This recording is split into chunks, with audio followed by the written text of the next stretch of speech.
So you want to venture off into the beautiful world of wedding photography, but you've never had a wedding to shoot yet. In this video, I'm going to be sharing with you guys just exactly the tips and tricks that you need to know in order to get your foot in the door with wedding photography. How's it going, beautiful people? If you don't know me, my name is Andre, and if you want to learn about how you can turn your hobbies into cash, learn about tech, photography, and design, then please hit the subscribe button so you guys don't miss a video. So without further ado, in this video, I'm going to be telling you guys just exactly what you can do to get into the world of wedding photography. There's a few tips and tricks that I used as myself as an amateur to make a few extra dollars on the weekend. So the first things first is kind of pre-planning. It's definitely having a portfolio. Having a portfolio, some sort of artwork that you can showcase to clients is absolutely crucial. And you're like, yo, Andre, how do I actually get a portfolio if I've never shot a wedding? Well, take some of the concepts that are found in a wedding and incorporate those into a portfolio. At a wedding, you will find shots of bouquets of flowers. So you can also try and get some flower photos that you can showcase in your portfolio. Some other things that you might see would be group shots, a lot of group shots. So definitely some family photography would be ideal to have in there if you can, as well as just simple couple portraits. How can you get some of these extra shots though? As you can talk to your friends and second shoot a wedding. A lot of people tell you that it's kind of a no-brainer, but you can also just talk to your friends, see if you're not even second shooting, just kind of snapping some photos from them at their wedding, something extra to give them opposed to their hired photographer. Now, how to actually get some of these clients? You must advertise your budget services, be transparent, know the skill that you have. So the way I do things is there's a platform called Student Hire where students do all types of odd jobs like photography and stuff like that. So I am on that platform. I advertise on Facebook, my personal page, as well as buy and sell, Kijiji, and Craigslist, and I let people know that I am an amateur wedding photographer. And don't worry, there are people out there looking to stay strict on their budget because not everyone can afford $2,000–3,000 to get a photographer to take some photos for them. So there is a market for you. There's definitely clients that are going to be looking for you and searching for you. So once you're on those platforms and let's say you're communicating with someone about their wedding and they want to hire you, arrange a meeting, go for coffee. The coffee meetup is so important in actually developing a relationship and just kind of establishing some of the ground rules that you're going to have with the couple.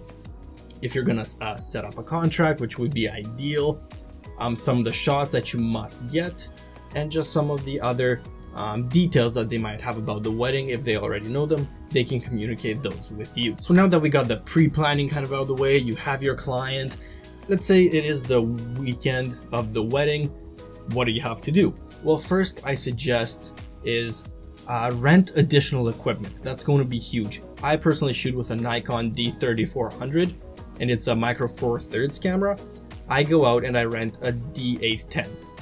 Definitely shoot full frame if you can. I also rent another lens like an 85mm and a 70 and a 28-70 because having those in my kit will definitely provide me better results. I have my regular camera as a backup just in case something fails. I've got extra equipment with me. And lastly, something else that you must rent is an on-camera flash. That is huge because some venues are very dimly lit, very dark. Depending on the wedding, you will not get the adequate lighting, and this way you can avoid getting those nasty grainy photos. Phew, you rented your equipment, it's the day of the wedding. If you're a guy, you got your nice suit on. A lady, you're well dressed, you're ready for the wedding. How can you tackle this day without being too anxious, too nervous? Well, before that, let me tell you that there are a few must-get shots. You must get the kiss, you must get the witnesses, the bridal party, some family photos, and if you're not comfortable enough staying in manual mode for these occurrences, I even still do it. Be okay with going over into automatic mode just so you make sure that those shots are grabbed and the client can't complain to you. Now there's going to be a lot of people, family, friends, some people that know about photography. You're gonna get the crazy mother-in-law sometimes who's gonna be telling you, get this photo, get this photo. You can either assert your dominance and be like, no, I'm gonna wait.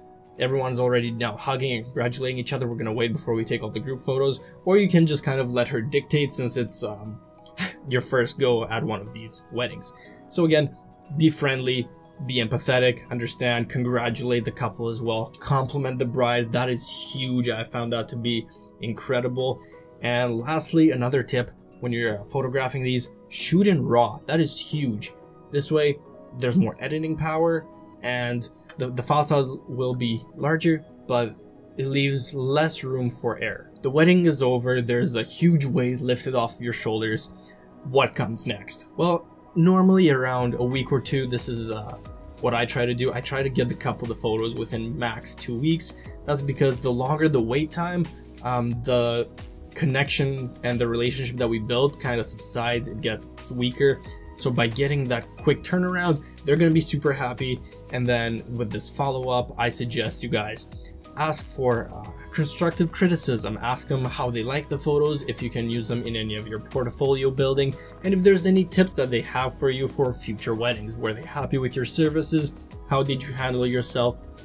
It is a huge thing to know just exactly what the client thought of you for that particular day, and take it with a grain of salt, but also be open to any ideas and suggestions that they may have. So this is how I actually got started into wedding photography. It was a huge leap for me, and I hope you guys can do the exact same thing. Take into account the tips that I gave you, watch some other YouTube videos, and go rock your first wedding. I encourage you guys to follow me on Instagram and see some of the wedding shots that I've taken at Andrei_Roman, and feel free to DM me some photos that you have taken, or if you have any suggestions or any questions, I'd be more than happy to talk to you guys, as well as in the comment section down below. And yeah, this is where I'm going to end it. Good luck on your wedding, and I'll catch you guys in the next video. Peace.